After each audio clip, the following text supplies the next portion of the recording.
Welcome back, brothers and sisters. I am Braden. This is Langley Outdoors Academy, the place where we not only talk about what's going on in the gun world, but also how we're going to fix it together. And the content for today's episode is going to start your day off right because the ink has not even dried on Washington State's new assault weapons ban.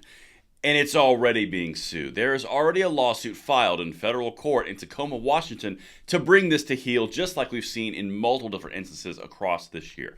Everything will be linked in the description box below, and I cannot wait to hear what you guys think about this one. And please spread this out because the fight in Washington is just beginning.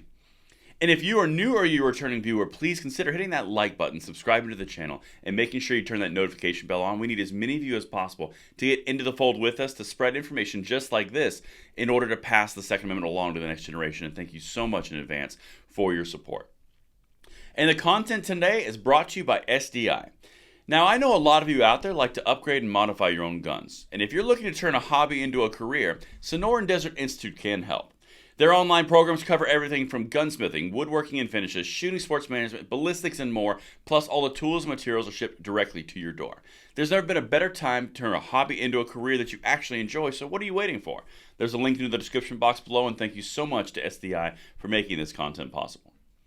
But my brothers and sisters, we have got to talk about Washington because keep in mind, as we lay out the groundwork of what has happened this year, the gun controllers are coming hard in a flex response to the Bruen decision. They don't like it, so they want to show and feign strength, right?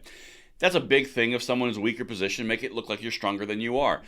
Every single time that they've done this year, they've been met with stiff opposition and they've been halted by the courts. You can look at Oregon Metro 114, you can look at the New York licensing scheme, the New Jersey licensing scheme. All of them are in different stages. New Jersey got smoked early. Illinois is still pending different litigation. They've got certain TROs, certain ones have been halted. There's lots of things, but they're not winning in the courts because their moves are unconstitutional. And one of the things on this channel that I've been saying about this Washington ban is it's going to follow the same path, the same road. Check this out. This is important because they're really trying to get past this and finagle the infringements, but it's not going to stand, at least in my opinion. You guys can let me know what you think in the comments field. Let's get it. New Washington gun law already faces federal court challenge. Well, of course it does. This broke last night. This thing got signed by Inslee, became law effective, and there was a lawsuit signed, all of which before any ink dried across the board. Second Amendment Foundation and FPC were ready, and they have a pretty strong record of winning. This is just beginning, like I said, but let me catch you up here. Olympia, Washington. This is what he just signed. This is what's being sued. Washington Governor Jay Inslee signed a trio of bills meant to address gun violence Tuesday. One banning the sale of certain semi-automatic rifles, one imposing a 10-day waiting period on firearm purchases, and one clearing the way for lawsuits against gun makers or sellers in certain cases. Now, they're infringing upon the PLCAA, which is silly. They're imposing mandated 10-day waiting periods, which is also silly. It's not going to do anything at all to prevent gun crime. But the big one here is the assault weapons ban. They're saying you cannot have something because that is the problem. That is the impetus of all crime. Yet everything that you have already is perfectly fine. Doesn't make sense. Almost like they can't take the guns like they want to, so they're going to ban the future production. They're trying to time you out. That's what they're trying to do. But it's going to meet resistance. Check this out. Here we go. And this was an interesting statement, by the way. This was an interesting photo op if you look it up. A crowd of gun control activists and Democratic lawmakers broke into cheers as Inslee signed the measures, which he said would not solve all gun violence, but would save lives. It's not going to solve what you're trying to solve, but you're infringing upon the rights of everyone in your state. But, yeah, you got to do something, right? Listen to a phrase that I say very often.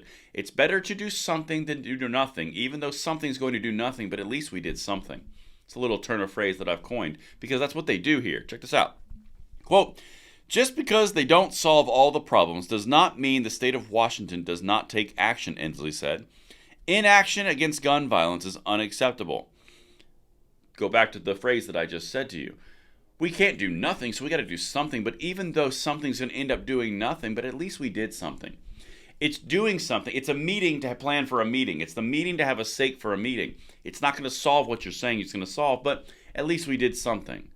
Let's throw on some red Mom's Man action shirts behind this governor. Let's get this thing signed. That's what just happened. And here's the last piece, because this is who I mentioned is driving this lawsuit. They have a pretty good track record of kicking this in the teeth. Check this out.